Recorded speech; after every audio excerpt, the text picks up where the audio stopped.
It's actually happening. The JJK 261 spoilers are here, and they are insane. I don't even know where to begin. So much is going on in this week's chapter, so let's just get right into it. The chapter begins with our boy Yuji deciding to once and for all crush Sukuna's heart, completely letting go of saving Megumi and using the rage of everything he's lost to fortify his strength. Sukuna immediately begins to try to open his domain, but as he does, he sees him. The honored one, the goat himself, Gojo. Sukuna is in complete disbelief as he forces himself to throw the thought away as impossible. However, Sukuna quickly comes to his senses and punches Yuji away as we get a shot of Gojo with the Kenjaku head stitching. Sukuna makes sense of the situation and apologizes to Yuta, saying he underestimated him as he didn't realize he was capable of going that far. Yuta has used Kenjaku's body hopping technique to revive the body of the honored one. The implications of this are absolutely insane. Does this mean Yuta is now stuck in Gojo's body? And what is Gege doing by bringing the goat back like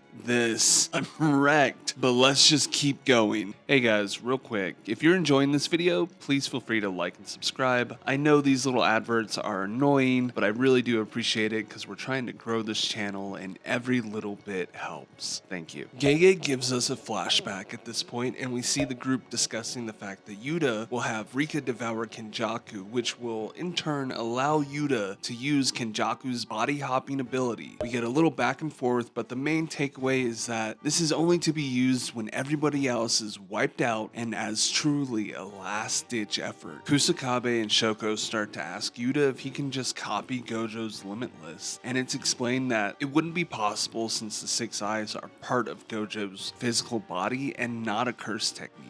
Maki asks, since Yuta can use the copy curse technique for 5 minutes, what exactly would happen later? To which Yuta replies he doesn't know, meaning what would happen if he took over Gojo's body and the 5 minutes wore off. That is when Mei gives us a list of pros and cons which heavily leans towards Yuta losing his curse technique and having to live out the rest of his life as Gojo, or worse. Let's go ahead and break down what she says. 1. If Kenjaku's curse technique is one of constant or intermittent operational type, the physical body or the soul can't be maintained and he'll die. 2. If the curse technique operates intermittently, he won't immediately die, just eventually. And 3. If the curse technique is a single-use, one-time technique, he can use the Limitless past the 5 minutes. Mei also goes on to add that after switching bodies, it's very possible that Yuta's curse technique will be lost and he'll have to live inside Gojo's body forever. We get more back and forth as Kusakabe says its good plan is just not humane, but Yuta actually speaks up and reminds everyone this isn't a normal fight. They are about to fight history's strongest sorcerer, and they need to be willing to throw away their humanity if they stand a chance. We see a really emotional exchange with Yuta claiming he'll gladly be the monster if it means they can take some of the burden off of Gojo. The scene switches and we see Yuta talking to Gojo, saying he is going to take over his body should he die. Gojo is typical Gojo and says he won't lose and doesn't care what happens to his dead body. And ladies and gentlemen, with that sentiment, I think we can put it to rest. It's GO-JOVER. We then get a weird little clarification by Gege, which feels like it might be important later, but Gojo and Yuta talk about how they are related, and Yuta says he found out he is a descendant of the Fujiwara blood, even though Gojo had initially stated he was Sugawara. And they go on to say that both of those families were on bad terms and that Uro-san must have misunderstood something. Gojo shakes it off and says maybe they are both right. Of course, this is a very odd, almost out of place conversation, and I really feel like Gege might be setting something up,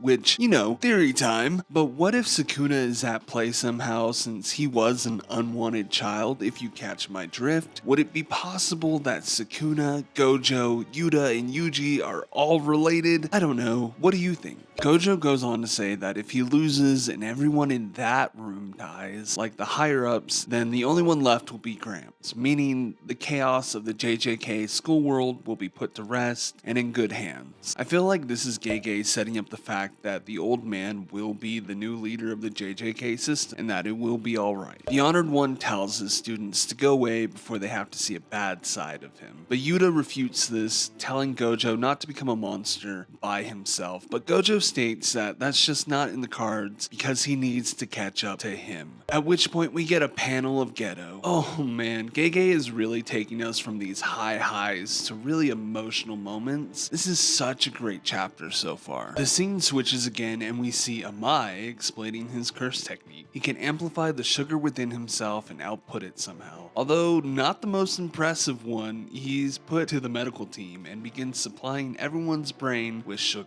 Odd choice, but okay, Gege, I guess it would be cool to just have coffee flowing to my brain constantly, so I get it. The scene switches yet again and we get to see the aftermath of Sukuna's slashes on Yuta as the body has been torn apart. Everyone is trying to help him, and just as everyone thinks Yuta is a goner, he starts to become conscious. He's been able to hold on thanks to Rika, but he's reaching his limits. It's explained that Gojo's body has been stitched up and is ready for Yuta to use Kenjaku's body hopping technique, but once he does it, he needs to activate RCT at max to stand a chance of truly reviving it. The chapter ends with Yuta and Sukuna activating their domains, Shrine and Unlimited Void, as the showdown continues. This is just wicked, wicked, wicked. The insanity that Gege has cooked up. How do you feel about this chapter? It's just too much. Do you think Yuta will be stuck in Gojo's body, whether he wants to be or because his own is sliced to hell and back? Was this what you were expecting? Please let me know what you guys are thinking down below, and I'll see you next time. Thank you. Bye.